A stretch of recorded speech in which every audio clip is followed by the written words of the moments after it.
తిరుమలలో 3 రోజులుగా భక్తుల రద్దీ అధికంగా ఉండడం వల్ల శ్రీవారి దర్శనానికి దాదాపు 30 గంటల సమయం పడుతుంది. టీటీడీ ఈవోగా బాధ్యతలు స్వీకరించిన అనంతరం శ్యామలరావు క్యూ లైన్లో వేచి ఉన్న భక్తుల వద్దకు వెళ్లి వారి సమస్యలను అడిగి తెలుసుకున్నారు. భక్తులు వేచి ఉన్న క్యూ లైన్లను పర్యవేక్షించిన అనంతరం మీడియాతో మాట్లాడుతూ భక్తులు తమకు పాలు అందడం లేదని చెప్పారని, దానికి తగిన చర్యలు వెంటనే తీసుకుంటామని ఈవో తెలిపారు. తిరుమలలో దర్శనం టోకెన్లు ఇవ్వడం లేదని, దానివల్ల ఇబ్బంది పడుతున్నామని భక్తులు తెలిపారని, అధికారులతో మాట్లాడి దీనిపైన కూడా చర్యలు తీసుకుంటామని తెలిపారు. భక్తుల దర్శనం సదుపాయాలు పూర్తి స్థాయిలో భక్తులకు అందుబాటులో ఉండే విధంగా చర్యలు తీసుకుంటానని శ్యామలరావు తెలిపారు.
డస్ట్ కాదు, అది కూడా తీయండి.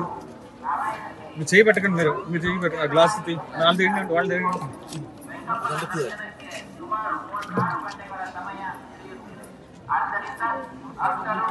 ఇదంతా కూడా fine dust, quality clear sample కాదు. డబ్బులు లేవు, డబ్బులు రిలీజ్ ఏం పంపించారు ఎందుకు ఇలా ఎందుకు వస్తుంది అసలు? ఇలాంటి క్లియర్ వాటర్ కాకుండా నాకు టీటీడీలో కూడా ఇలా జరుగుతుందని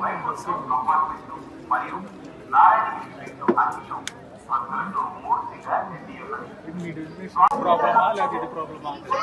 మీ ఎక్స్పీరియన్స్ తెలియాలి కదా మీకు. మేము ఫస్ట్ టైం కాదు కదా.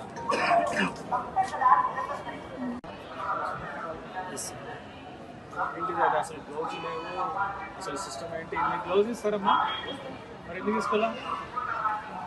గ్లౌజ్ ఇచ్చారా లేదా? ఉన్నాయా లేదా? నేను కూడా ఉన్నాయా? ఇప్పుడు ఆవిడ లిఫ్ట్ చేస్తుందా లేదా? దాంట్లోంచి కోసి ఇందులో పోస్తారు సార్. పిన్స్ టిప్పర్ తీసుకొచ్చి దీంట్లో పోసారు.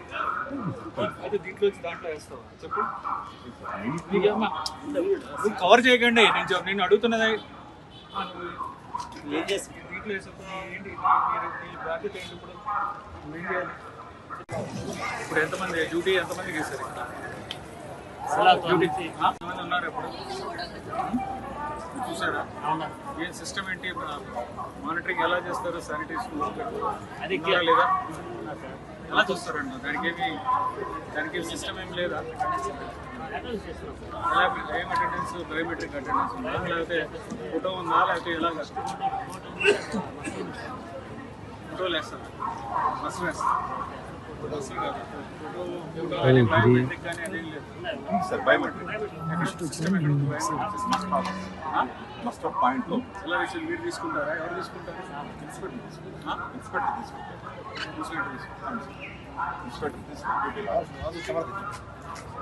తగ్గించారా? నెంబర్ తగ్గి మీరు కరెక్ట్గానే ఉందని ఇస్తారు. ఎక్కడైనా బయట ఎక్కడైనా పంపించారు. ఈసారి నుంచి మనం బయటకు వచ్చినప్పుడు శాంపుల్ కలెక్ట్ చేసుకోవడానికి డబ్బులు పెట్టుకుని మనం తీసుకున్నాం, మనమే టెస్ట్ చేసాం. ఎందుకంటే వీళ్ళు ఒప్పుకోరు కదా. ఉన్నారా లేదా అని చూసుకోవాలి. ఎంతమంది ఉన్నారా ఇప్పుడు నోటితో ఉన్నారని చెప్తే కుదరదు కదా, వాళ్ళందరూ ఉన్నారు కదా, టైం టు టైం చూసుకోవాలి. శానిటేషన్లో కొన్ని ఇబ్బందులు కనిపించాయి. అలాగే ఫుడ్ అది సాంబారు వాటర్ ఇస్తున్నారు. వాటర్లో కూడా కొంత అంటే కొంచెం టర్బిడిటీ అంటే టోటల్ డిజాల్వ్ సాయిడ్ అంటారు, అది అంటే మట్టిలా కొంచెం ఉంది. అది ఎందుకు వచ్చిందో చూడాలి. తర్వాత పాలు అనేది రెగ్యులర్గా ఇవ్వట్లేదని చెప్తున్నారు. వాళ్ళ కొన్ని చోట్ల ఇచ్చినట్టుగా కనిపిస్తుంది కానీ బట్ రెగ్యులర్గా పాలు ఇవ్వట్లేదని ఫీడ్బ్యాక్. అది కూడా నేను అడిగి తెలుసుకోవాలి ఎందుకు ఇవ్వట్లేదు, అది ఏమైనా డెసిషన్ తీసుకున్నారా ఏంటనేది. సో టీ కాఫీలు ఇవ్వడం, టీలు అది ఇవ్వడం లేదన్నారు. మరి టీ ఇవ్వడం ఇంతకుముందు ఉండేదని విన్నాను, మీకే తెలియాలి. ఉండేదా ఇంతకుముందు? ఉండేదట. మరి ఎందుకు డెసిషన్ తీసుకున్నారో మరి తెలియదు. అది కూడా ఒకసారి చర్చించాలి అధికారులతో. తర్వాత ఈ క్యూ కూడా డైరెక్ట్గా వచ్చేవాళ్ళు, డైరెక్ట్గా కాలినడకన వచ్చేవాళ్ళు. వాళ్ళకి కూడా మాకు టికెట్లు టోకెన్లు ఇవ్వట్లేదు, మాకు ఇబ్బంది అవుతుంది అనేది ఒకటి చెప్తున్నారు. అది కూడా డెసిషన్ తీసుకున్నారని చెప్తున్నారు. అది కూడా ఒకసారి చర్చించాలి అధికారులతో, ఆఫీసర్లతో చర్చించి దాని మీద ఇబ్బంది ఏంటనేది అధిగమించడానికి ట్రై చేస్తాను. సో ఇక్కడ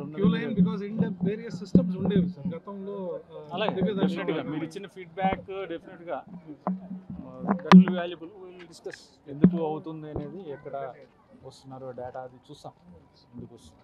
గతంలో ఆన్లైన్లో సిస్టమ్ పెట్టారు, మంచి దర్శనం కల్పించాలి అనేసి కాకుండా దర్శనం నేను వీళ్ళతోనే మాట్లాడా ఇవాళ, మిగిలిన చూసినప్పుడు మాట్లాడదాం తప్పకుండా. Thank you.